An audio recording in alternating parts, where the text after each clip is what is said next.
Hello, everybody, and welcome back to Podcana episode 46. This week, we're going to talk about the triangles of a metagame, a triangle with more than 3 sides. We're going to talk about sort of the pillars of the metagame and how to prepare for these store championships.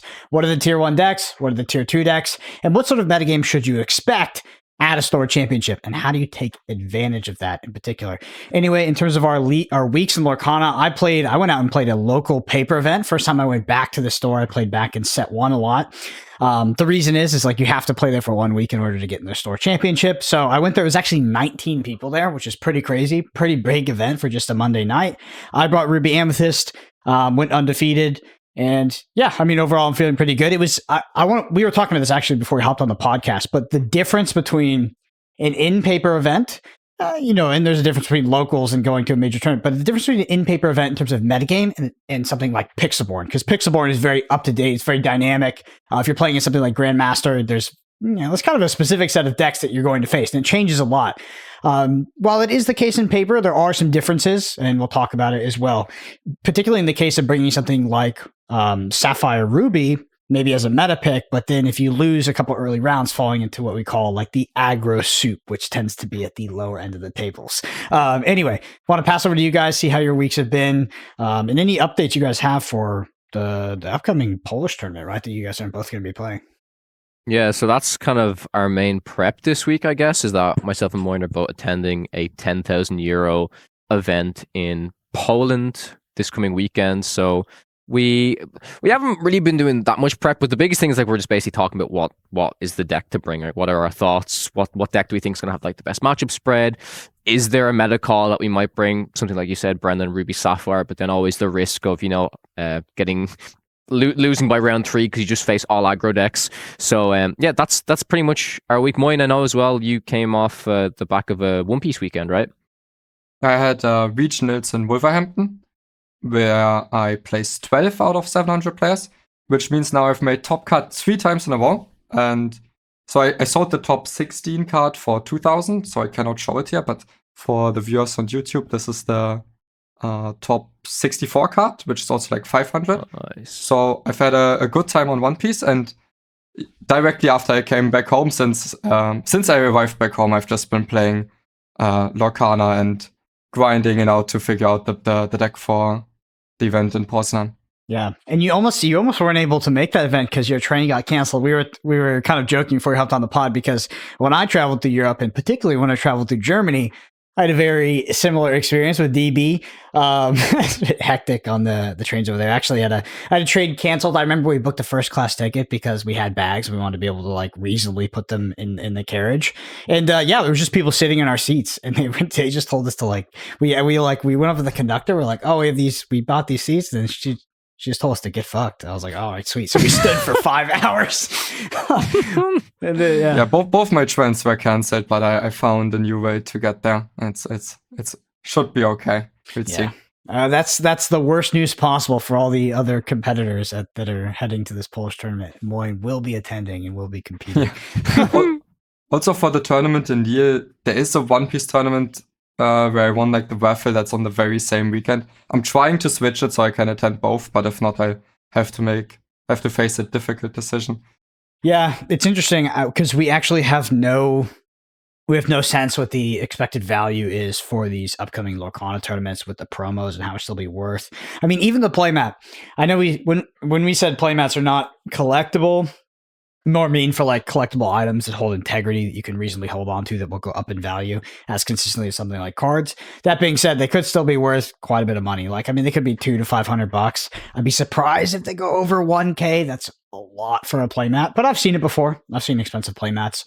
Nevertheless, these promo cards could definitely, I don't know. We have no idea what the expected value will be. Yeah, I've a question for you boys, and we actually don't know the answer for this. We probably won't know until maybe later this month. But obviously, Ravensburger have talked about upping the cap on these events if they can, letting more people in. So let's say we do get to the kind of 1K plus player cap for each event, right? Do you think at this stage of the kind of organization that all of the, because they stated that everyone's going to get like the whatever it was, like the Dragonfire enchanted promo, right? You just get this for attending the event. Do you think that'll just end up being technically like a top 512 players type of thing because they can't like print them on demand, or how do you guys feel about that right now? I would be surprised if they don't have a lot of them. Okay, fair. Like, so when it comes to promos, at least what I know with Legends Toy Studios and Flesh and Blood is like they overprint the promos, and then the ones they don't use, they just shred. Like they just destroy Fair. them. Yeah. So I'd be surprised if it was like that. It is cardboard at the end of the day. Yeah. I mean, high margin business, baby. Like they're all good. So yeah, I'm super keen to see what the value will be on these cards. I expect it to be quite high since it is the first tournament. Also, the supply, if you do well at a tournament like Lille or Atlanta, the supply on those from that first tournament will be much lower than it will be a couple months down the line. We've had 4 or 5 of them, so they should be worth the most amount of money at that time. So I'm interested to see, and it would be great if they're worth a price that makes traveling these tournaments sustainable, because that is the key. Yeah, usually the way the prices develop for these tournaments is the first tournament where it's possible to get these type of cards, they're worth a lot. Then they drop down when the supply increases. But then once it's no longer possible to get them at any tournament, then they will regain some of the value that they've lost. Yeah. So for this one, like these first 2 events, they will be at their highest, right? Because it's like these are the promos that are going to be happening for all of the Lorcana challenges throughout 2024, right? It's not like there's going to be different promos per event. So the very first one, if people want to get it immediately, it will be a lot. By the last one, they'll probably go down quite a bit. Yeah. And then, like you said, Moyen, they'll probably go back up in a couple of years' time. Yeah. I had a question, and I could have easily answered this question by simply reading the comprehensive rules, but instead of doing that, I decided to bring it to the pod. Basically, I was playing in paper, and it's really interesting with the new locations and just paper in general, because a lot of us play on Pixelborn. The case of missed triggers, so particularly with the location getting lower at the start of your turn. Like I had most of my opponents actually missed that trigger. Or like, they didn't tick up their lore or something like that, or they figured it out at the end of the turn and went back to my turn.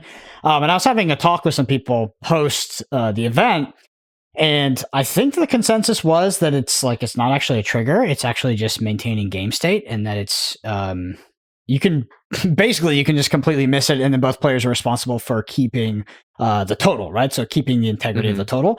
My question is if that happens in a tournament, who gets the warning? Because whose responsibility is it to maintain the game state of the lore going up from the location? I would assume it's the player who has the location. Yeah, right? I think I don't know. We could easily read the comprehensive rules. Like I said, we might by the time that this goes live, but I wouldn't be surprised actually if it's both players. So I think when I ask that question, a lot of people assume it's one or the other, but it actually could be both. Because oftentimes with like these public information, something like if it depends on how they decide to word it, but it could just be both players would get the warning. And for people who don't know, warning is like a weird word. It like makes people feel like when I say that word, people actually usually, if they haven't played a TCG like that, like they don't understand what I'm talking about. Warning is not like you did something on purpose or like you're in trouble. It's just like the word they use for when you do have an infraction of the rules, and it's like no big deal. Basically, when you get a warning at a big tournament, it technically gets recorded, and if you do it if you didn't maintain game state like 10 times in the tournament, you might get like escalating punishment. But it's like super standard warnings. What would that escalated punishment be? You get DQ, I mean, obviously, like that. It depends, right? But if you let's say there's something that you're missing a trigger and you would have been disadvantaged from said trigger. Like, let's say you missed the beast trigger, or beast is May, but let's say there was a you must draw a card or something like that. And you decided to miss that because you had 3 cards left in deck and you knew it would mill you faster. Sure. So like if you did that like 6 times or like multiple times, then it would probably be a problem. Assuming that they didn't already think you were cheating on the first one. It's not like the punishment is okay, lose a couple of lore, keep playing your game. Imagine take 5 lore off that guy, let's keep playing the game. One Piece is a lot harsher than that. It's like there's different types of warning, but if you already have a warning for one type, then if you get it the second time in that same tournament, that is a game loss. Okay. And then I don't actually know what happens if it happens a third time, but so you get punished a lot quicker. Actually, in my top 32 match, which was an extremely important match because that's when the expensive cards are starting to come in. I mean, really, they come in at top 8, but my opponent started with a game loss because their sleeves were too dirty on the deck check. I've never heard of that before. I think usually they can just re-sleeve, but for some reason, the judges must have decided. It was a straight DQ because of that, right? No, I mean, we were playing best of 3, so I was starting so it's just 1-1. game loss. Yeah. Okay.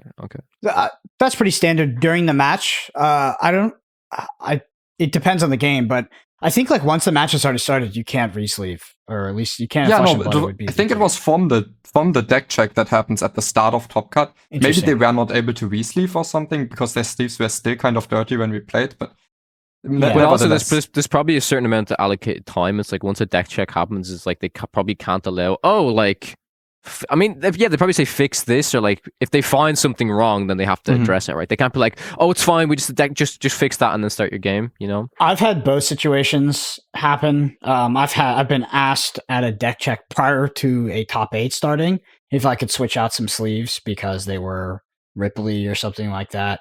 And then I've also seen players get DQ'd in deck checks. Yeah. But I think a that- DQ is more like they think you're cheating usually. Yeah, I think it somewhat depends on the judge and also how egregious is the issue with your sleeves or your cards. Mm-hmm. Yeah. So, by the way, if you have never attended a in-person tournament, especially because Lorcana is going to have some Magic players transferring over, I jest there, but Magic players definitely have they have a reputation for like some of the other aspects of the rules. Not that they're cheating, but they will call you out if you have fucked up sleeves. So you should be. I faced a lot of that. I was at the Star Wars event 2 weeks ago, and I was against some Magic players, and it's actually okay. I'm gonna go on a tiny bit of a tangent. I don't want to here, feed the tangent though. This is like it's not an actual thing. It's just kind of a meme. I don't want to say all Magic players are gonna angle. No, I don't say that. But like this is just like a general thing, which still applies to any like major tournaments and stuff you need to be aware of. So like at the start of the event, the judges said, "We're here if you need help or if you have a question. Don't resolve it between you two. Ask a judge. That's what you should do, right?" They gave an example of an interaction. I did set interaction in the game. My opponent said, "Oh no, I thought the judge said it works the other way." Judge came over, explained it to the player, and player was annoyed because he couldn't take it back because he misheard the judge and just held a grudge against this, blamed everything on mishearing the judge for why the game was going poorly and stuff like that. So I guess there's actually no real outcome of that. It's just like make sure you really understand what judges are saying, I guess, right? You should also if you haven't attended, you should, if you ever go to a tournament there's money on the line, you should get new sleeves for that tournament. In Lorcana, you should definitely make sure, any game, you should make sure your sleeves are not see-through. Like I see a lot of sleeves that are see-through, especially at local events, which is fine, but just keep in mind that that's not okay because you'll basically get called for mark cards. But yeah, in particular, like I know a lot of people just like bring the sleeves they use at local events to tournaments like these. That's like an absolute no-go. Even if they look fine to you, like I wouldn't do that. I have used mine for a couple months, but before this tournament, I took a wet towel and cleaned every single sleeve so it looks perfect again. And then not every deck check it actually looked perfect. Actually, one friend of mine who also made top cut on 8-2, one of his losses was because his opponent called out a sleeve of his that accidentally he used, basically because he had black sleeves, and one of them looked like very slightly different because it wasn't the same fabric, and he didn't realize, and that was one of his 2 losses.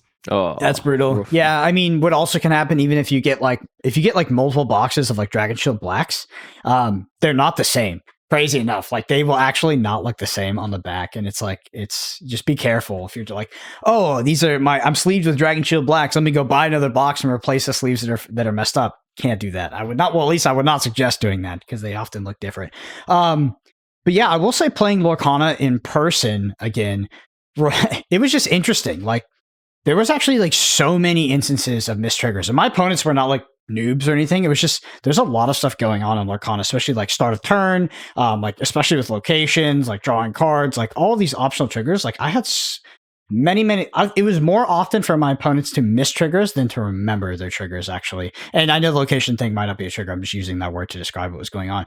Also, parsing the board state in Lorcana is actually really complicated. So if your opponent's playing their turn, let's say they have like 10 to 12 ink, like they have a lot of ink, they're deep into the game.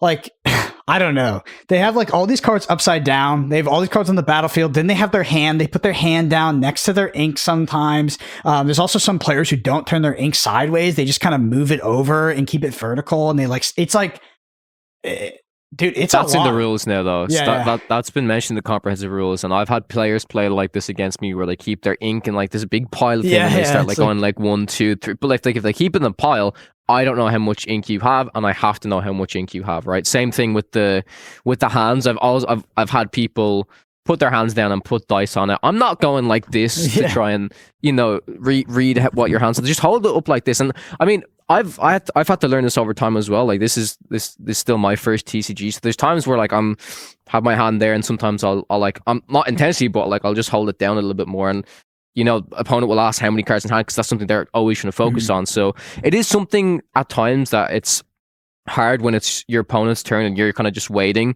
that you do need to kind of have everything visible for them. Yeah, it's super tough. It's something you need to keep in mind. I had so many opponents like cheat on accident against me by inking like 2 cards a turn or something like that. And I'm just like, but it's like so hard to keep it, because I'm actually trying to manage so many things. Not only am I thinking about my turn, but I'm like, okay, they're not turning their ink sideways. How many ink have they used? Like how many cards do they have in hand? And then board state context. And then I'm just like, at one point I'm like, wait, you're on 6 ink, I'm on 5 ink, I went first, and you have no rank. Yeah, how did that happen? And you're like, because like if it gets to that stage of the game and you can't, like, what can you do? Right? If their turn takes like 5 minutes or 5 minutes plus, or like they ink at the start, and then like there's all this talk that goes on in between, they're doing all these like game actions. They're like, okay, ink a card for turn. You're like, obviously in a tournament it's going to be easier to keep track of, but I just want to anecdotally, my experience this couple days ago was just like, there was so much for me to try to manage, and it was like it was just a lot, bro. Especially with, I mean, you say it'll be easier to manage in a tournament. I'll take it more seriously, right? I would take it more seriously. Where if like I'd be watching for if they I was just going to say, because if people don't know, I'm sure many people do know, a lot of people have been asking this question, is you cannot take notes in Lorcana. You can track lore.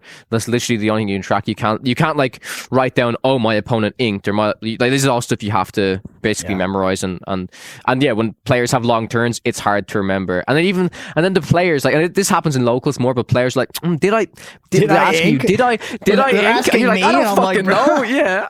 Yeah, did I ink or did I do this? You're like, what? Yeah. By the way, I think if you don't know how to do this, you should always record lore totals on a piece of paper, and because then if there's a discrepancy, have a record of it. Yeah, you have a record or an audit log to go back on. I believe this is in the rules.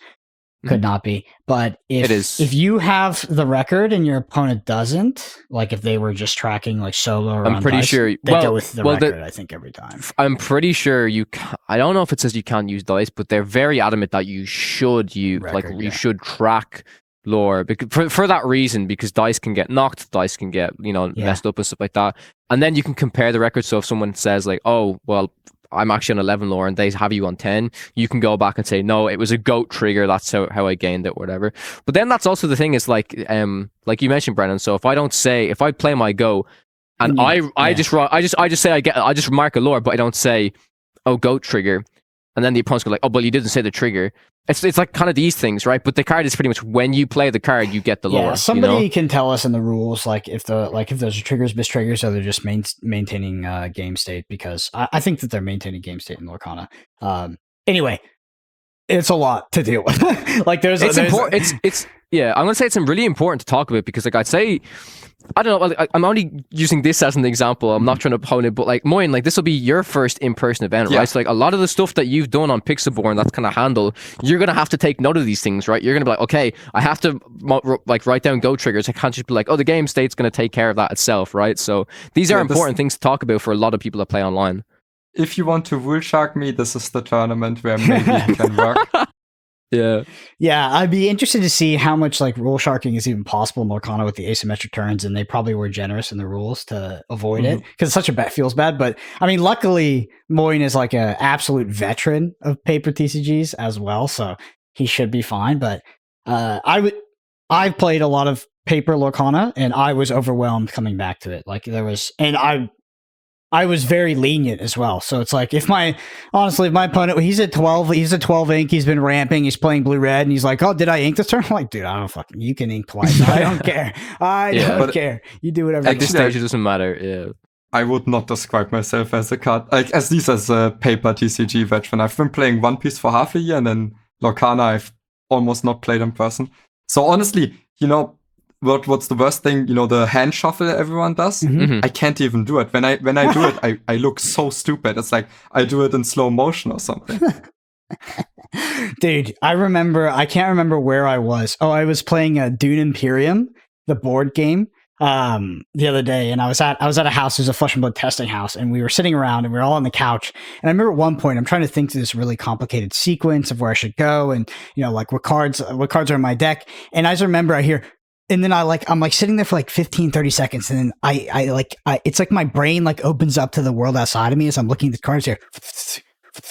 And I look up and all three of these nerds are just turbo shuffling their cards. And I'm like, how the fuck am I gonna?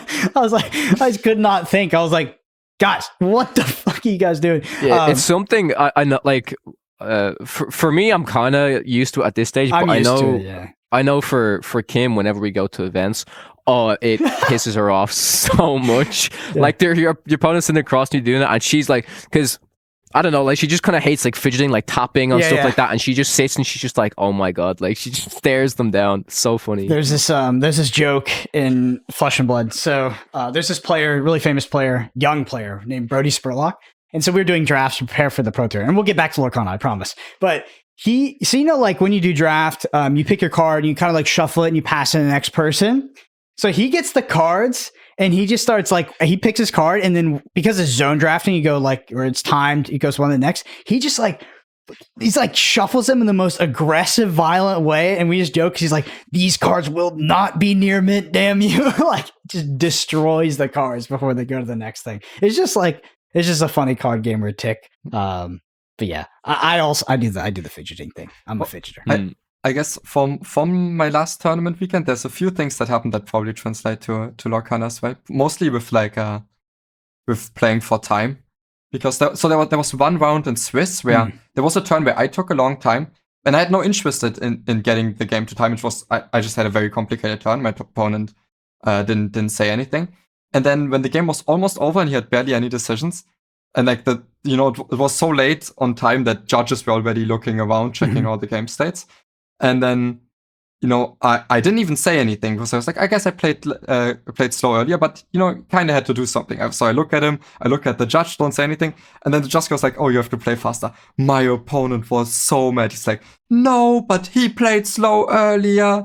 And what? This is not fair. Why are you doing this to me? I really couldn't understand, because they were blaming me for the situation that they were in. But if they had a problem with me playing too slow earlier, they needed to call a judge. Nothing that they can do about it now.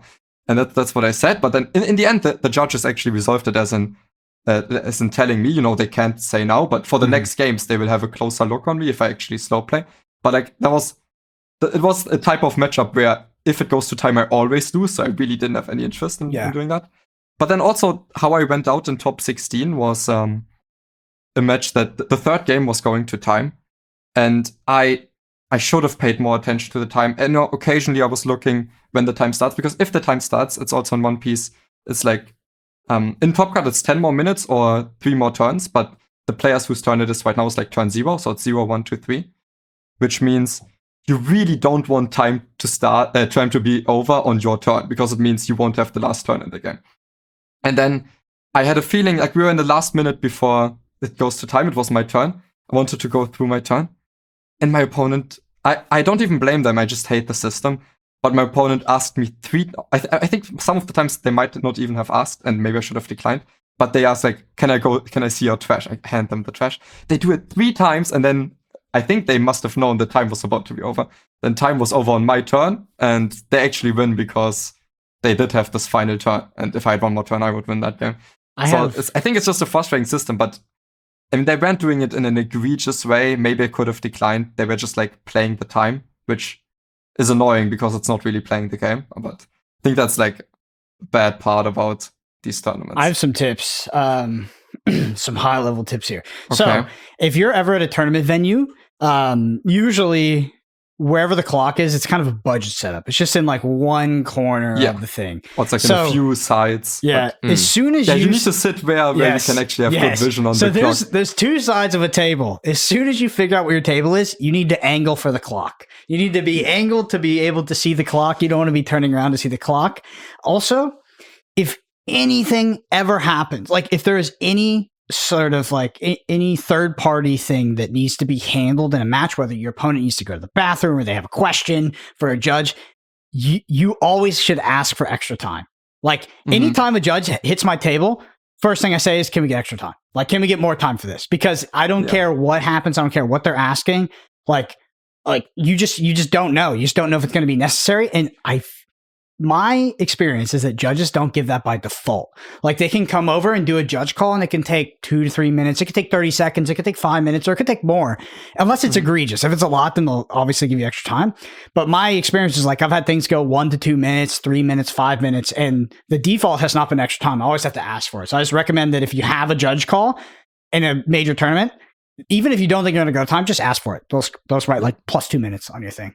I've asked for it as well. I've been on a feature table twice, and they're like, you sit. It's so annoying. You sit down to play again. Oh, table 42. Yeah, your feature. Yeah, it's like 7 minutes into the game. I'm like, can I have extra time? Yeah, usually at a major event, they usually give that by default at the feature table. The feature. I think it's a fair assessment. I think in my situation was just maybe I was not sitting on the optimal side of the table. I should pay more attention. And then I don't even know if I'm allowed, but I should just say decline them looking at the trash, do my turn, and say your turn. And then maybe I win that round, but it's a learning experience for me. Yeah. So the last one I had was when I was playing a best of 3 these past couple days at that event, and I was playing as Blue Steel. I go first. I win round 1. Round 2, I'm losing, but I could probably still win the game, and I concede with 15 minutes left, so I can get on the play and actually win the third game. If I hadn't have done that, we would have absolutely drawn.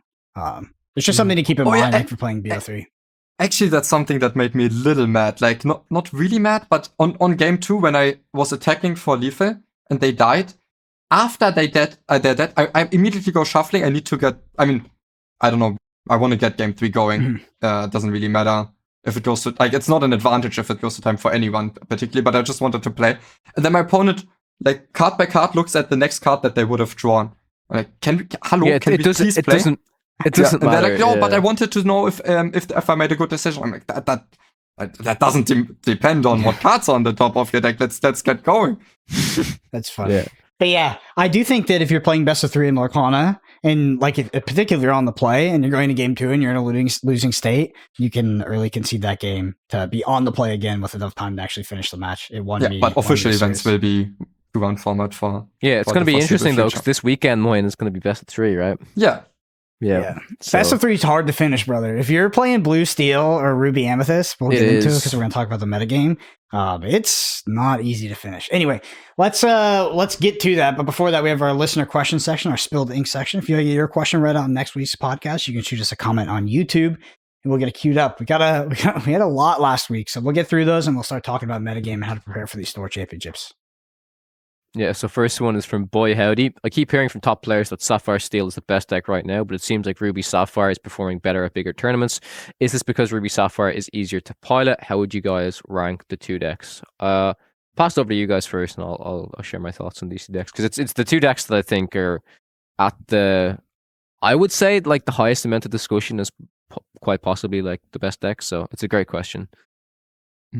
For me, so Sapphire Steel's biggest weakness would be that this Ruby Sapphire deck, but Ruby Sapphire can easily lose out earlier if it faces some aggressive decks that play 1-drops that quest for 2, like Merfolk.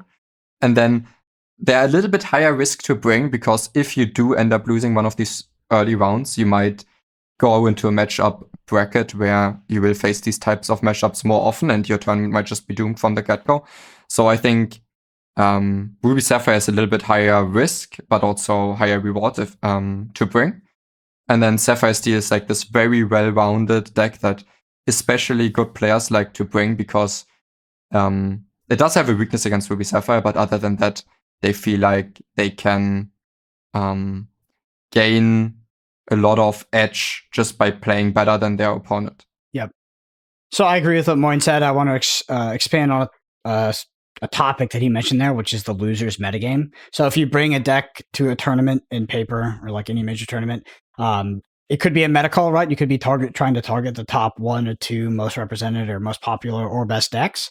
The losers metagame is sort of this metagame that exists after, the first couple rounds where the decks that have been losing exist. And usually those are, you find more variation in that. And that can be really bad if you've brought a deck that was specifically meant to be in to target like the spike metagame decks, which you would be more likely to face in the winners bracket, assuming those decks are actually fundamentally more powerful. Thinking Lorcana right now, aggro decks are in general not good, but people will still bring them because they're easy to execute strategies, they're affordable, etc. So I think that the losers metagame in Lorcana will likely consist of a lot of aggro decks and aggro soup. Not a lot, but they will be more down there than you'll face them at sort of higher positions in the bracket. And bringing something like, for us, I mean, when we talked about it, bringing something like Sapphire Ruby, it could be pretty dangerous to lose an early round and enter that losers metagame and face a lot of aggro decks.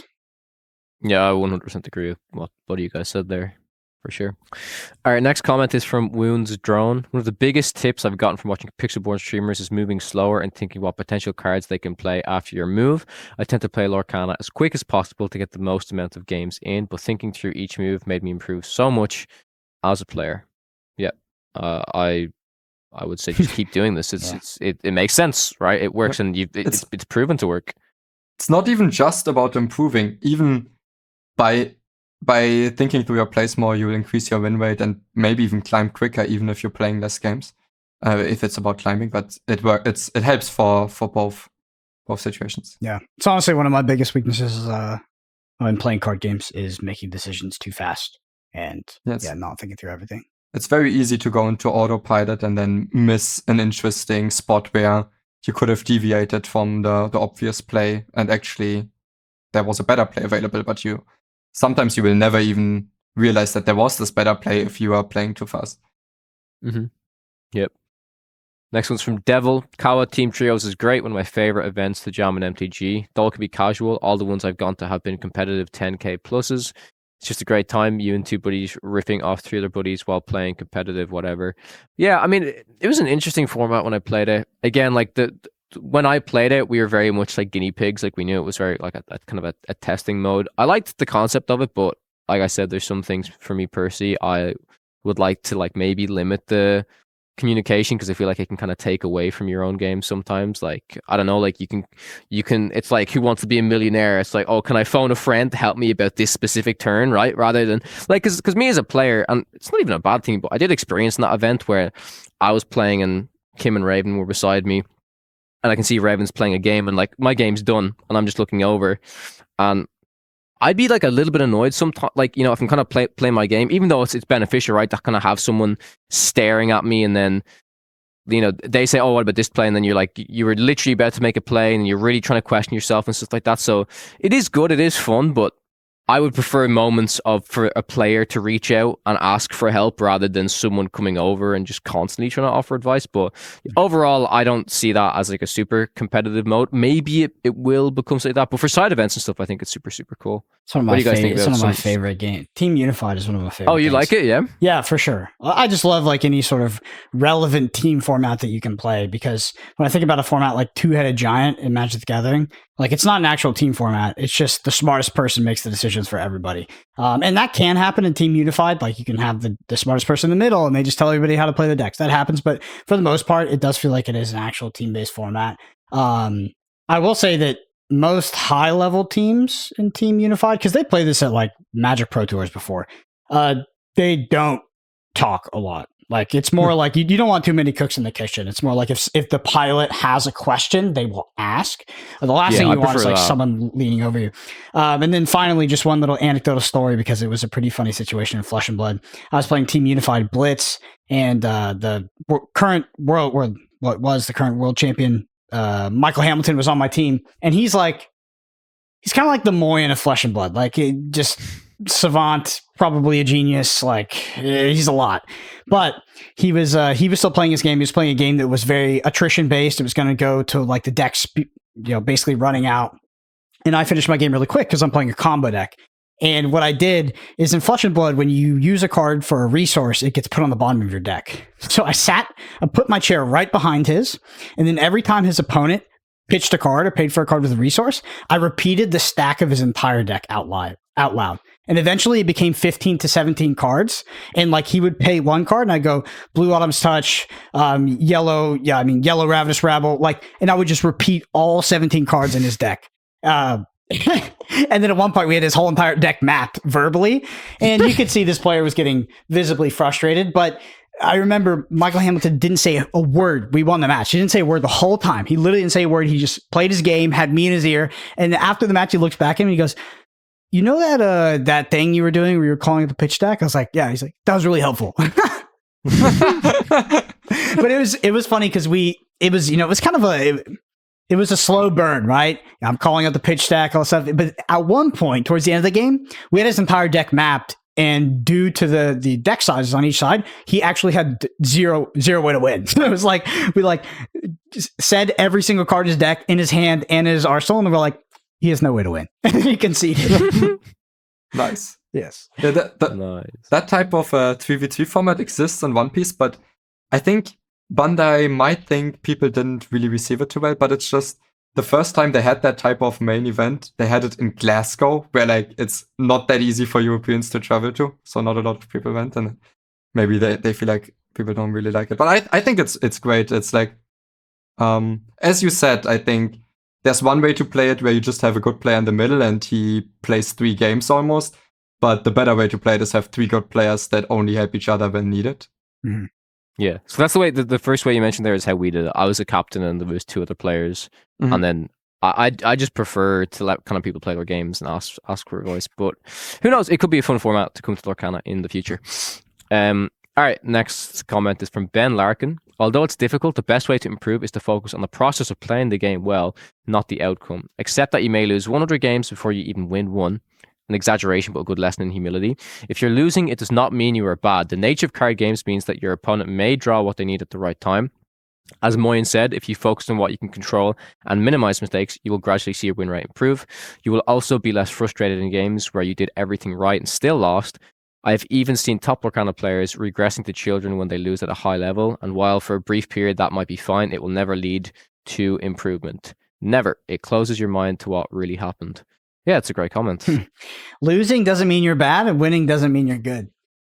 It's a funny revelation to come around to. Yeah. It's results-oriented thinking. I mean, and also if you're ever preparing for a tournament, I would extend it to preparing for anything in life. To look at the results of your preparation and use that to validate whether your process was good or bad. I think you can use it as a way to gauge it, But if you ultimately just look at binary, did I win or lose? Yes or no. If I did, process was good. If I didn't, process was bad. I think that's like a very immature way to approach it. And ultimately, I think you need to trust the process and invest in the process in and of itself rather than the results. A friend of mine has a slogan for his Patreon that I really like, and it's I don't want to win, I want to be the best in the world, or something like that, where it's like that's a much better goal to have, and winning will come alongside that. Next comment is from Baron. Really appreciate the advice in recognizing your flaws as a player but not getting tilted.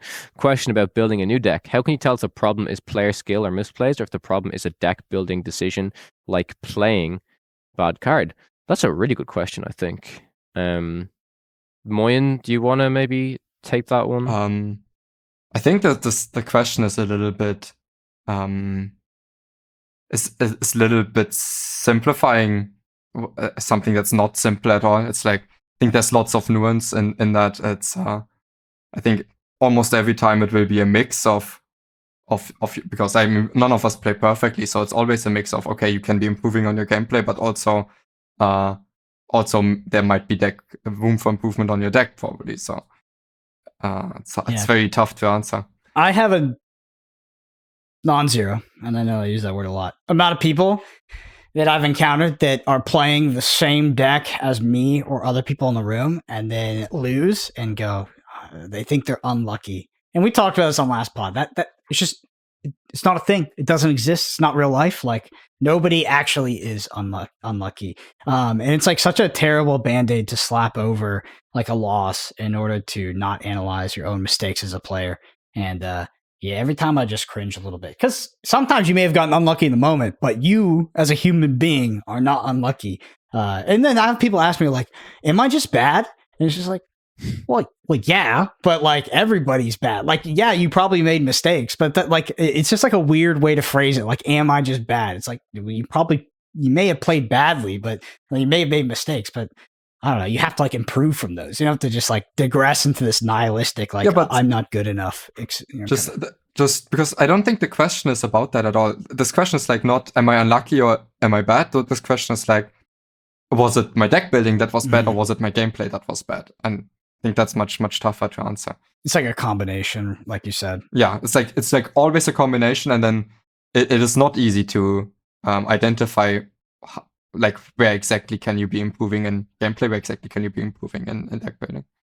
Yeah, I think the whole unlucky conversation is it's a strange one. Yeah, it like if I ever encounter a game and I'm like, oh, I was unlucky. I don't know. I feel like I only narrowed that down to very specific things where I truly feel like it was just what kind of happened. So like, but then it builds into what you were kind of saying, Moin. It's like, okay, let's have a situation where I win the game if I draw an inkable card that allows me to play 2 goats, right? Let's just say that, and you draw the uninkable card and you lose the game. Well, yeah, you could say, okay, I was a bit unlucky, but then maybe were you actually that unlucky when if your deck has 50% uninkable? So like there's so many other factors that like were you actually that unlucky where you played yourself into a position where you needed to top deck an inkable card? Yeah, maybe you could have played in a way where you don't have to get lucky. Yeah, exactly. So there's so much more that goes into it than just saying, oh, I lost because you know what I mean. But also at the same time, if you're in a bad position, often you have to play towards a situation where you can at least get lucky to have a chance at winning the game. Yeah, play to your outs. Mm-hmm. All right, next comment is from Jesse. Love the podcast. Keep it going. This is my first TCG after playing Pokemon as a kid. I would like to prep for the competitive scene. How do I prep for this? Work out a game plan for each deck. How do you actually prep for events? Keep it up. Keep growing. I'd recommend watching some of our previous stuff because we have talked about prepping for events. I think it's really, really important. Working out a game plan for each deck.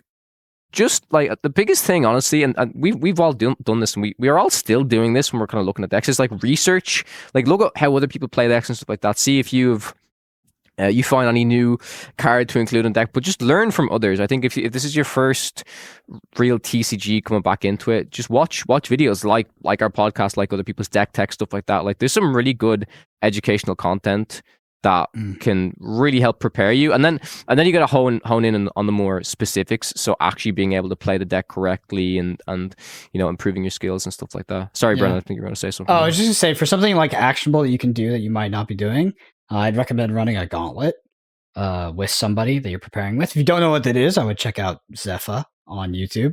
Like him and multiple high-level players. But a gauntlet is basically like focus testing on specific matchups. Like let's say you've decided you're going to play red-purple.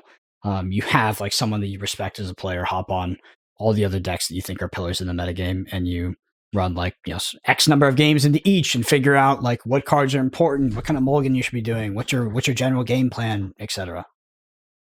But if we focus on the part of the question where it's about working on the gameplay for each deck, I think that's actually very helpful. It's like not the first thing you should be doing. I think maybe first you should just get decent enough on the deck that you want to be playing. But then I think, for example, for this One Piece format, I played like 10 to 20 games with each deck that's like semi-competitive, just because even when I know I will never be playing most of these decks, it helps you to get a better understanding of how to best approach playing against these decks. So I think that can indeed be very helpful.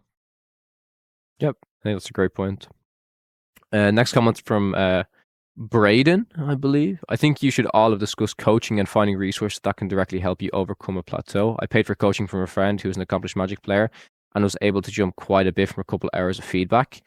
I'd say that we kind of, not that we touched on coaching specifically, but all I'll say is that not everyone can pay for coaching. Like, you know, like people want to try and use as many free resources as possible. But that's essentially, like, I mean, if you're watching a YouTube video to learn about a deck, that's technically coaching in a weird way, right? Yeah, stream as well. I think that using better players is a way for you to improve rather than trying to reinvent the wheel or figure everything out by yourself is just how you get better at things fast. Is like just go watch people and get like a baseline from people that are already high level or excellent at something. Guarantee you that's what all of us did. Yeah. I remember when I had my first week in Hearthstone. You start with your starter deck and you're like, what the hell is this? How do I get better? My opponent played this broke card. How do I get this card? How do I learn? You just research, you find out stuff and you get better. Like I know I'm really trying to simplify that, but that is kind of like the core of it, right? Coaching there. can be super helpful though. If you like have the disposable income and you want to get, like, I think you need to be at a certain level before you explore coaching, because there's like a certain level of basics and just like general knowledge about the game that you can easily get for free and off of a little bit of experience. But I think if you're at that like mid to high tier level and you want to be excellent, it's actually not as clear. Like there's almost zero content out there that is like how to be a world-class player. There's tons of content like how to be a good player, how to like win your local event, but how to be like a world-class like tournament champion level player. I think that's what that's how I would use coaching. That's how for that like last bump. Yeah, it's not how most people, in my experience, because I do coaching for One Piece and Lorcana, which I guess I don't feel great about advertising it here, because right here we are providing lots of free content on how to become good, but that's also how I approach my coaching. I like to approach it, so I'm happy when already very good players book me, so I can teach them how to become even better. But at the same time, I can also, like, most of the time, it is people that are maybe not that good yet and just helping them becoming good. But if you don't have a lot of money, you could be doing that without paying as much as I pay for coaching. But if you guys are interested, I do offer coaching. Awesome. Next comment from Anthrock. I'm super excited about going to the Stitch Championships and plan on selling promos when I get to sell them. What do you expect the cards / playmats to sell for? I mean, Brendan kind of talked about this a little bit, but we've honestly no idea. We've no idea. We can give like, we could probably give like, yeah. We could say that and make everyone go, oh my God, it's going to be this much. But like, all we can do is pretty much probably give like very rough estimations of how much we think they won't be worth, right? Because like we can say, oh, they're not going to be worth $1 million. Like that's just a fact, right? They're not going to be worth that much. I think the playmat will be less than $1,000. I think it'd be less than $500. I hope that the highest level promo is over $500 at least. That's my gauge. So much. Moin, I'm going to just try gauge, and again, it's very, very different. But how much did you say that one from One Piece was that a top 64 one for $500 you showed earlier? Or is the top 64 card was $500. How playable are those cards? The promos. I think this card's playable, but even when they're not, they still sell for basically the same. Yeah. Because that's my biggest like question with the promo cards is like playable versus unplayable. Because like Lorcana has a lot of unplayable cards. But also, yeah, I guess that's not really answering the question at all. But me personally, I like to not even look too much. Like, okay, let's say, first of all, I like to play games where it is worthwhile playing and there is good pricing. But then when I know there's good pricing, I like to not look at the exact pricing. Also as a way to protect me from getting stressed. Yeah. Like if I know this exact match can win me a 6K card, it might, like, I have a lot of experience, but it might still help me not knowing that and still just playing very calmly for the win. So that's how I tend to approach it. It's just, if you do it like this, sometimes my opponent wants to split with me and I don't even know what we'd be splitting for. So that I think that's a good approach to have, because we talked about it a lot on the podcast about splitting and about how people take EV into account so much. And like, we've also talked about how important it is that these promo cards hopefully should be able to pay off for people's travel costs and all this stuff. Like, they should retain good value, but that's a great mindset to have when is going into an event and just play your game, because you can't get distracted by the fact that, oh, if I win this game or if I lose this game, I either win 5K or lose 5K, you know? Yeah. If I could give one tip, it would be to avoid the plus EV tournament grind. I think that there is a percentage of players that can do that successfully, and it's much smaller than everybody thinks. Like, I think it's the 1% of the 1% that can be, I can go to this tournament and I have to get this amount of money to actually pay for it and then be able to go do another tournament. Or, if I go to all these tournaments throughout the year, I can be plus up on my money. 99.999% of people will be negative. And almost every single player I've met that tried to do the plus EV tournament grind, like play this tournament to make money, to roll it into another tournament, almost every single one of them has been unsuccessful. And it's a miserable way to live because you end up going to the tournament and you're extremely results oriented and you're playing a game that is predicated on variance. So yeah, when your livelihood's on the line and you maybe lose a couple die rolls, like fuck that's not a fun experience. Yes. Also, I don't know how. I think One Piece players just aren't that good yet. But in One Piece, like I've topped 3 in a row, and that should like statistically be almost impossible if my opponents are decent at the game. But maybe it's also like a game that rewards skill a lot. But I also think the players aren't that good yet. But because there's also a friend that topped 5 in a row somehow, and that's like unheard of. I feel like in 1,000+ player events, and I hope it's similar for Lorcana, and I hope the pricing will also be able to. Like I hope everyone I know is you bad. You don't want players to try for this, but I want to go plus EV in these tournaments. Yeah. So I don't mind like wanting to go plus EV, but I think when your livelihood depends on it, it makes it very unfun very fast. Yes. But I mean that I also hope that for the first year or two, people are not, because it is very fun at the beginning when it's the Wild West and you can get these massive edges on people and you can have these insane win rates in games where it's like you have no business having this. It's fun. I like it. Next comment is from Thomas. Hey guys, I'm a competitive Yu-Gi-Oh player picking up a second card game for the first time. I'm planning to attend Atlanta. Let us know how that went if you got a ticket. Unfortunately, Yu-Gi-Oh is fundamentally a different game, so most of my knowledge does not transfer well. What tips do you have for rapidly picking up a new card game, and do you have any suggestions for resource to learn how to manage mana correctly, playing on curve, etc.? We have a whole episode on this, I think. Like we have like card game fundamentals. I was going to say, is it multiple episodes that we did on just? I think we did 2 at least, right? Yeah, we answered a lot of questions in the bend and snap section around fundamentals and like what that means. But I think we did an episode on it. The bend and snaps that I love when Brendan gets all of his podcasts confused. The Spillbank. We answered the question a lot, but then we did a full episode on it. I would recommend listening to that. I actually don't recommend a lot, like going back, but that one, I think that Lorcana is actually all fundamentals. Like just outvalue your opponent, 2-for-1ing your opponent, just like it's so important. And I feel like if you do that in Lorcana, you'll win the vast majority of games. And it also applies to building good decks, like being able to evaluate like what is a good card, what is a high value card. It's just. Yeah, we did break it down, but I know that it might be irritating when I say card game fundamentals as like a description, but we did actually break down what exactly that means in an episode, and it took an entire episode. But I think if you understand and I think that, none of us have played lots of Yu-Gi-Oh, and I can imagine that it might not be super applicable to Yu-Gi-Oh, these fundamentals. Yeah, but I think imagine they apply the game's to very different. Lots of card games. Mm-hmm. All right, next is from Gordon. In our area, I know of several stores that are not announcing / opening their set championship melee registration until the night that they usually host Lorcana, with player caps of 16, 32, or 64 players. This pretty much squeezes out the out-of-towners. Same here. Do you know what's interesting is I've been looking at my ones, and I don't know, like this is just a really weird thing for like where I live or whatever, but like the 2 places that I would probably most frequently play Lorcana. It seems like a similar thing that this, like we keep asking, like they're like, yeah, we'll be doing it, but we just haven't announced a date yet.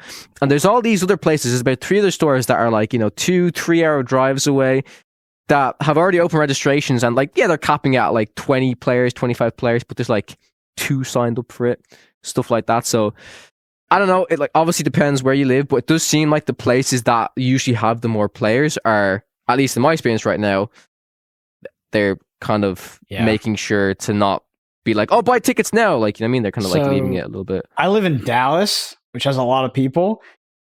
I've called over, like collectively with the other person I'm playing these with, we've called like 20 stores. Pretty much every single one of them are not taking signups till the day of, and they're requiring you to play in like some prior event or something. Like, that is a bit wild. I would never travel out of DFW for this event. Like, at least it's the way they're doing it in my town. Is like they're being very like cagey and like really gatekeeping these events, which is fine. I mean, fuck it. But it is annoying because like I can't pre-reg for anything. Like it's all happening at like the same time. It's just like it's a bit That annoys frustrating. me too. Out of It just few feels like it's like places- a glorified locals night, to be honest, around here. Yeah, and out of the few places, like out of the 3 stores that I know are doing it, one's like two of them are doing it on the same Saturday. One's trying to do it on the other side, because it is only basically like a week to 2 week kind of time frame. So most places will do it on a Saturday because that's when they'll have the most players and stuff like that. But it does suck when these stores just don't want to communicate at all with each other. Where like we could literally make you more money, but yeah, you know. I expected it to be like this, but it's actually much worse than I expected in terms of like gatekeeping and just like sort of like yeah, I can't sign up for anything, bro. Like I've called over 20 stores and over 12 of them are confirmed getting these. I haven't signed up for a single one.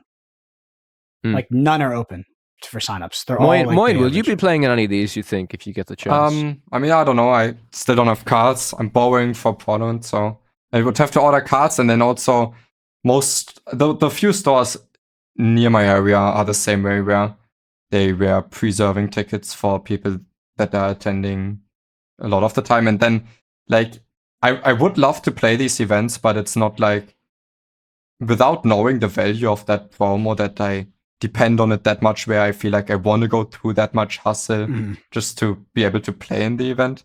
But yeah, I might still play a few if I can get in without having to call 20 shops like Brandon is doing.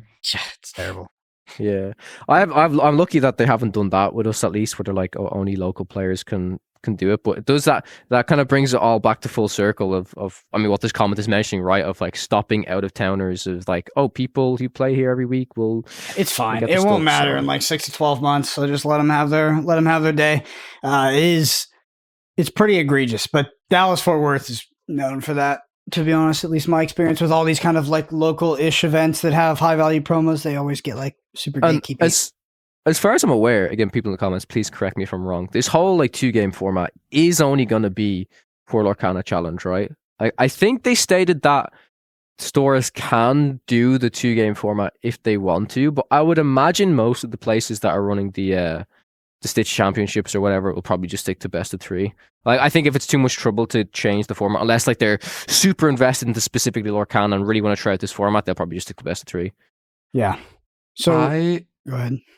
I have during the pod just checked my favorite store that put up the tickets this evening, and they still have some. So I probably will attend in 1 and 2 weeks and try to order all my cards until then. Okay, I'm interested to hear what card you're ordering, actually. So we're a bit short on time, so I'm just going to have one more question here, which I'll read out, and then we'll get into the main topic, which is Pillars of the Metagame, how to prepare for those store championships. So this one's from Empowered Manager. They say, discussing with a few local friends and curious y'all's take, is the reason play/draw is such an issue because of the mulligan is too good? I know we've discussed solutions plenty of times, but love your take on whether or not the mulligan is the actual reason that going first versus going second is such an issue. So I feel pretty strongly about this. I think the mulligan's very powerful in Lorcana. I think it's part of it, but I think the main reason is cards like A Whole New World, and then also like a lot of the answer cards existing at 5 ink or like 7 ink. It's just too late on the draw a lot of the time to have your answer cards come that late. Like, their removal is really expensive, and A Whole New World is just egregiously powerful on the draw versus, on the play versus on the draw. Like, it's inking cards and dumping your hand before you draw 7 new cards and make your opponent discard their hand a whole turn faster is so much more powerful than just literally being a turn behind. Like, it's absolutely egregious. That being said, I don't want this to become like a we hate Whole New World, ban Whole New World podcast, but yeah, that card is a huge problem when it comes to play draw. Yeah, but I think the problem would exist without it. I don't think the mulligan, I don't think the mulligan has anything to do really with the play draw discrepancy. I think if there was a weak mulligan or no mulligan, I don't think that would really change the problem in any way. So I think it's just like having one more resource.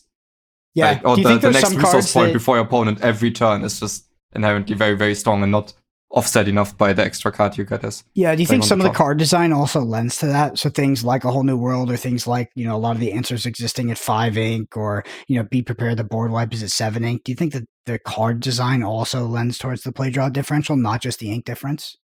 Yeah, the card design in big parts does as well.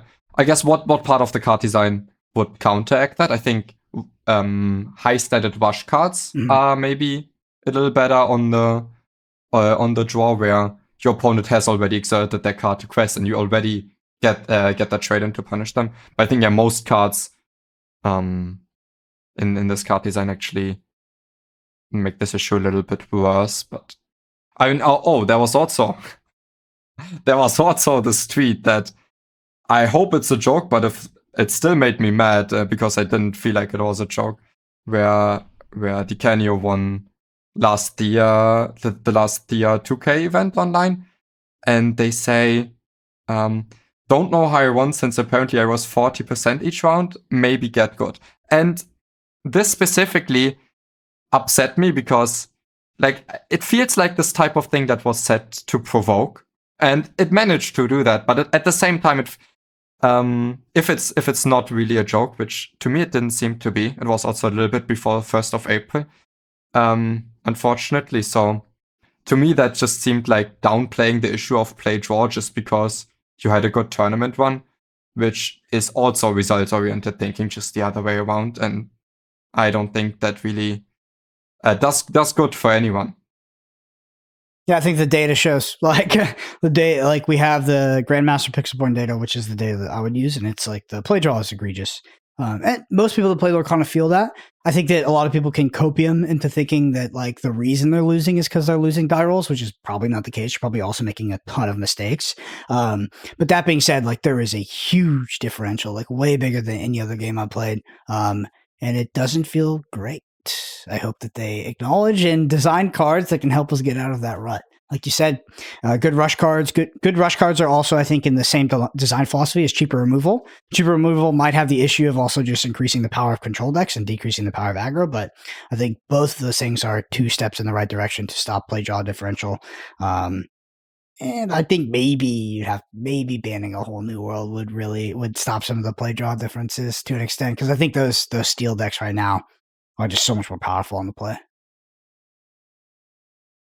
All right, main topic.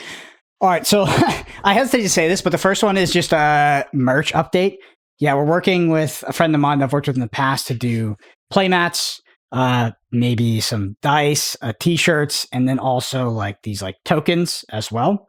This person has done this for Flesh and Blood and has done it at a super high level. It actually provides tokens to the actual company. So we should have those soon. Hopefully, we'll probably have it hosted on a different website, and hopefully we can get it to a place where it's on-demand purchase, which I think he has the sort of infrastructure to do that. So that will be coming soon. Just to let you all know, the Lorcana, it's going to be the Lorcana 47ers. We're going to be the 47%ers. That's going to be our brand on a lot of this stuff. So if you believe in the play draw differential, I think you're going to like some of this merch, some of these t-shirts we have for you. And then next, I want to head into the Store Championship metagames and how it could be potentially different from a Pixelborn metagame, how you prepare for it, things that you're thinking about. I want to start that off by talking about the metagame triangle, which is actually a square because there's 4 sides.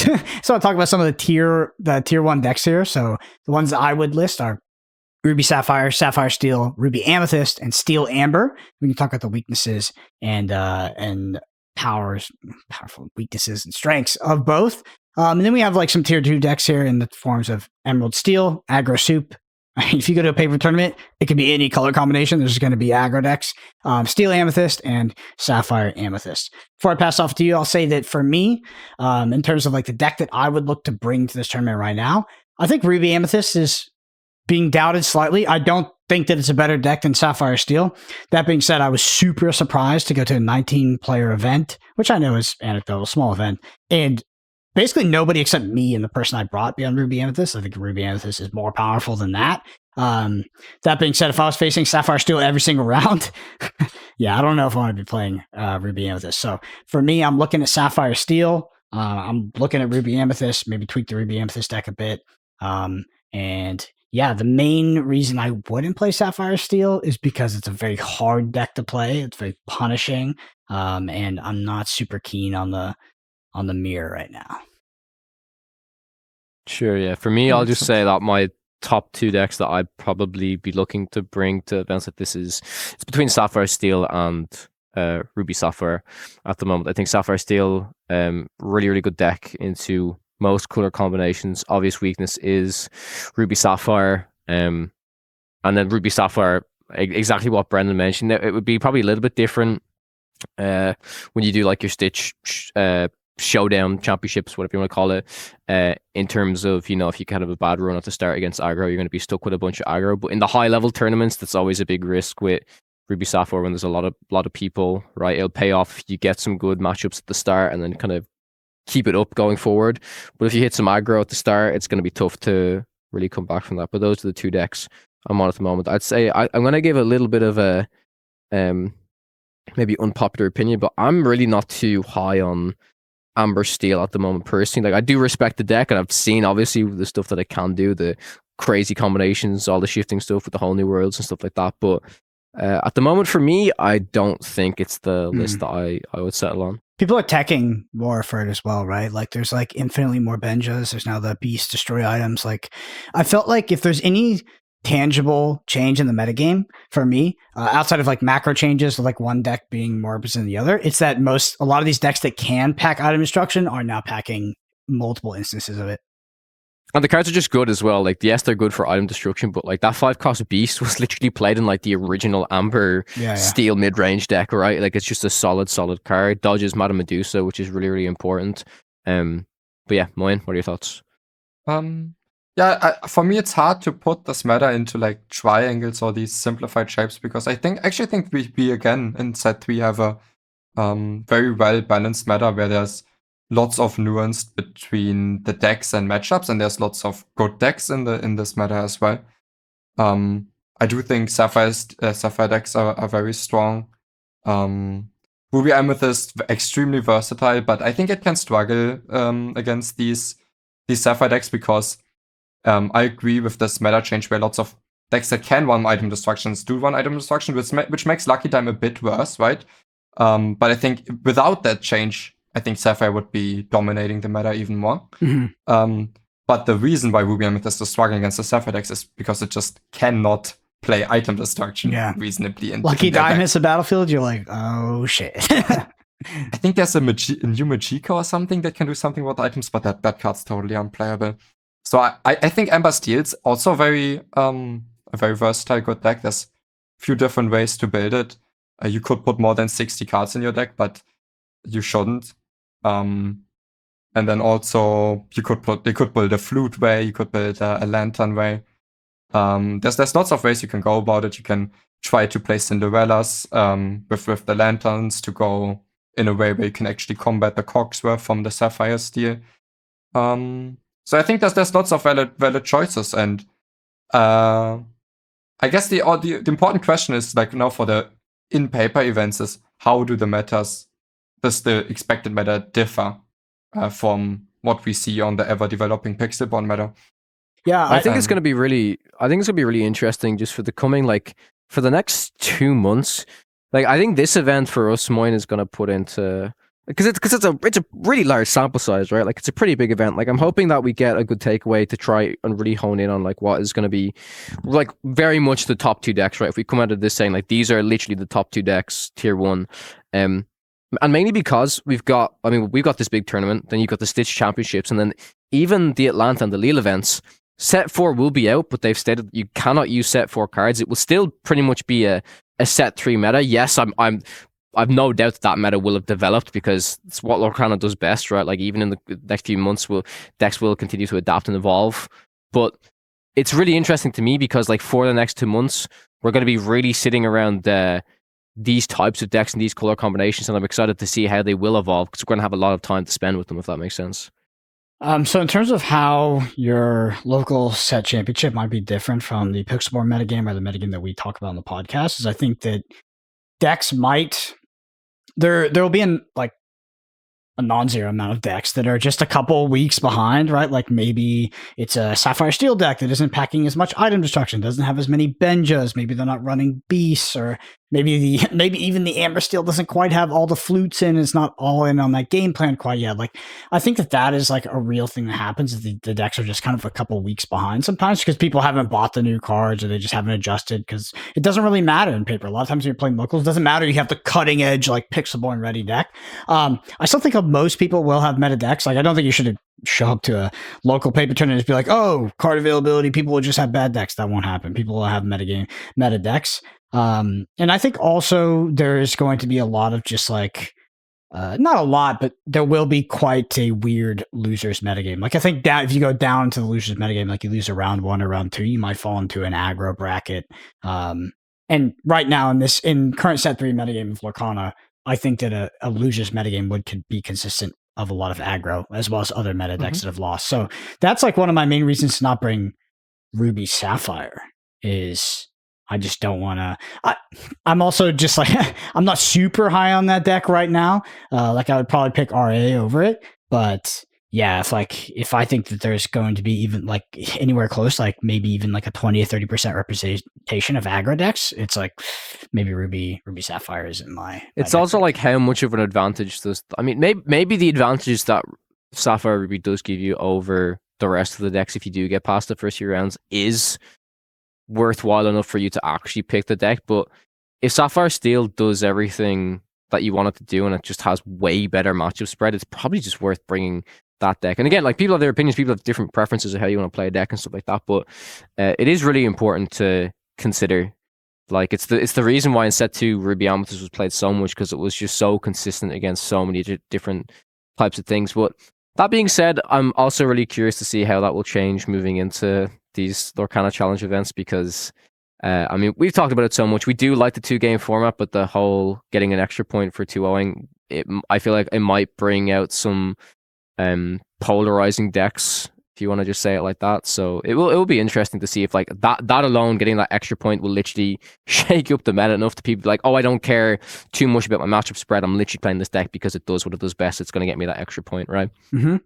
Yeah, I mean, too, that might be a good reason to bring something like Ruby Sapphire. Moyne, do you want to run down the list of tier 1 and what we've classified as tier 2 decks and just talk about the weaknesses of each, in your opinion?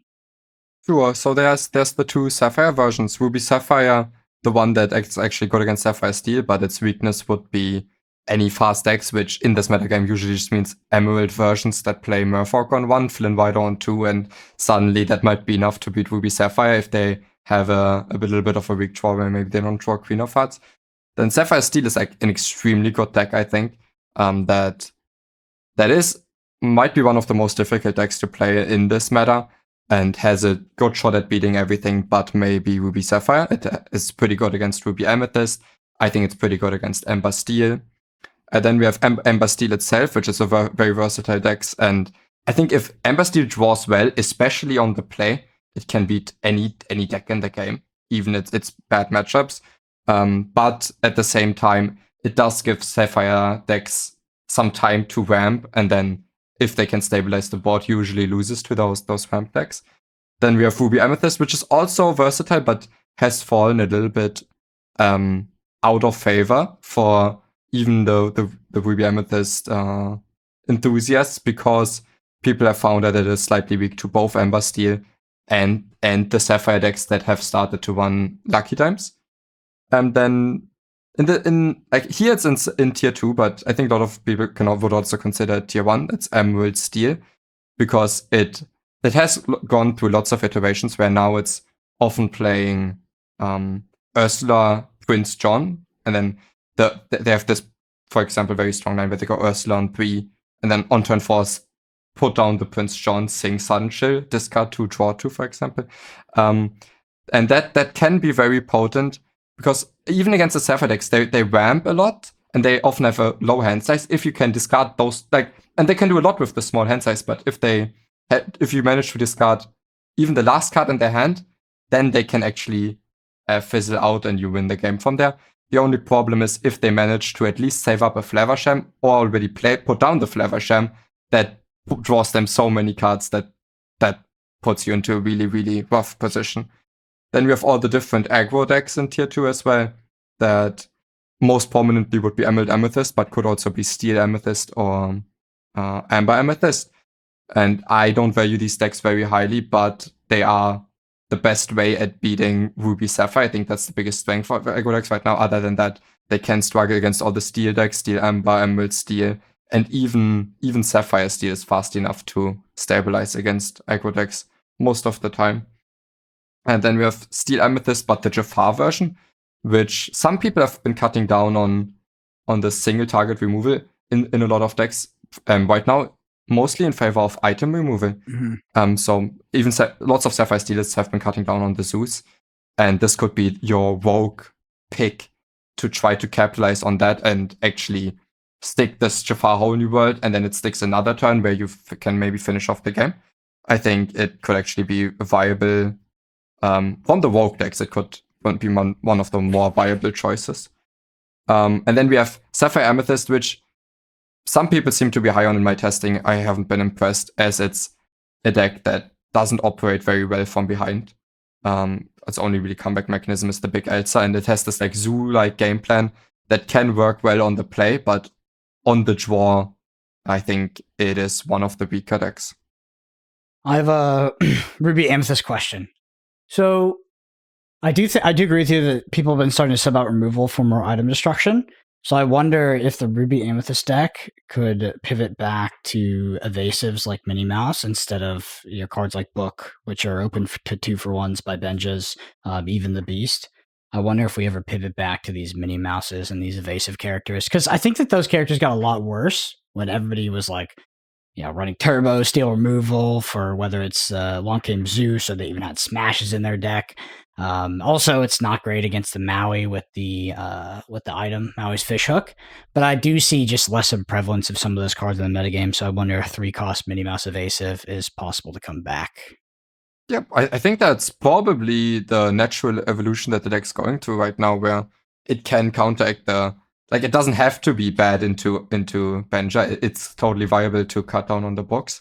And at the same time, I think Minnie's big weakness was the single target removal stuff, but also Minnie wasn't very good in the mirror. And with Ruby Amethyst being less popular, because it gets some lore and then it dies to Medusa, which is usually still a bad trade for you in the Ruby Amethyst mirror. And if there's less Ruby Amethyst mirror, that's also another matchup gone where Minnie Mouse would be a bad card. So I think that's a very fair evolution that you're pointing out there. Yeah, and I think that I agree. I've started to cut the Jim Hawkins, which I know some people were definitely ahead on that, but I think particularly in this metagame, they're less powerful. I mean, Jim Hawkins, I just feel like is a very polarizing kind of win more card when it does win. I also find the locations without Jim are totally fine. Like, especially when your opponent does any sort of try to like, if you're ahead on board, your opponent does any sort of like weird, like crazy board stabilization to like wipe the board, whether it's like double grab your swords or it's like, or it's be prepared. Like turn 8, like Ink 8, like double location is just like, oh my God, it's so rough for your opponent to deal with sometimes. Like I've really enjoyed playing location and like getting ahead on board, having a location in hand, and after my opponent does some crazy stuff to actually maintain parity on board, drop the location, and it's just like so rough for them. As a result, like I added in some more crabs. Like I just really like crab. To be honest, like crab is just like such a lifesaver sometimes, especially against like these freaking McDuck Manors and just like all these potential locations that can drop. Also against Cinderella, like Cinderella can come down and just be super annoying if you don't have to be prepared, and crab just allows you to trade with it with like a lot of different things. I love crab. It's crab world. That's where I'm at. I'm wondering if I can tweak Ruby Amethyst to just be a little stronger in this metagame. Ultimately, I don't know if it's as unfair as some of the Sapphire decks right now. Like the Sapphire decks, when they go, especially on the play, but like turn 3, Fishbone Quill, play the 5-drop, sing a whole new world. It's just like it's hard to beat. Bro. It's hard. Anyway. Anything else you guys want to talk about in terms of metagame, what you're thinking as you head into Poland this weekend? I think you guys both mentioned like mostly looking towards Sapphire Steel. Kala, are you still, is there that part of you deep down inside that's thinking about pivoting to aggro? No, not anymore. There was yesterday, but there's not now. Like, I don't know. I just looked at what the deck could do, and yes, it did stuff good, but like, I don't know. I think I think for me right now it's between Sapphire Steel and maybe Ruby Amethyst, only because like I do like how it has like that really nice fast tempo start, but like Sapphire Steel can have that now as well, right? With the Captain Hook and the Mr. Smee, it's just crazy. Like that's what's so good about Sapphire Steel, is you can go into this crazy ramp stuff, and maybe sometimes if you don't hit that, you just have a very, very strong start with that as well. So it's looking right now for me, it's between those two, very much leaning towards Sapphire Steel. But like I said, I'm just really interested to see what the actual spread is going to be like in the tournament, right? Like, because the last one, like in set 2, was so expected that everyone was going to bring Ruby Amethyst. And like a question I'll put to you two right now is like, what deck do you think will be seen the most at a large scale tournament like this? Or do you think it will be very, very like spread out? If that makes sense. It's a tough question. I mean, I think for the first tournaments it will be spread out, but also I want to mention that, like, yes, this is maybe. I mean, this is still a pretty big tournament, especially for one that's not like an official one. But it's the largest prize pool tournament in Europe so far. So yeah. So like I still care about it, but at the same time, this is still like the stepping stone, and I care a lot about learning stuff going into the official events. And yeah, and also actually on the last weekend on the One Piece event, it was the first time someone came up to me, asked me for a picture and stuff. I felt like special and like a celebrity, and I just want to say, if someone wants to approach me, and I probably cover too at the tournament and talk, like you don't have to be afraid. Come up and talk to us. It's I experienced it a lot with Alphos in Vienna, so there's going to be a lot of us. If anyone is attending this Poland event, there's going to be myself, Moyen, Spessy, who's on a crazy Lorcana grind at the moment. There'll be a lot of us there, so please come up and say hi and tell us, what you think the play draw percentages are, please. Anyway, that closes out our metagame talk. We'll keep you updated as we head into these Lille and Atlanta events, like the first big official events for Lorcana. Super keen to see how they go, and hopefully they run well and we start off on a good foot.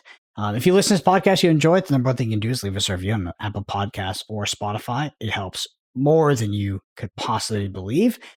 Video version of this on YouTube at youtube.com/@Podcana podcast. Hit that subscribe while you're there. Twitter's at BrendanAPG, Moin_HS, Kawatech_CG. Thank you all so much for listening. We'll see you next week.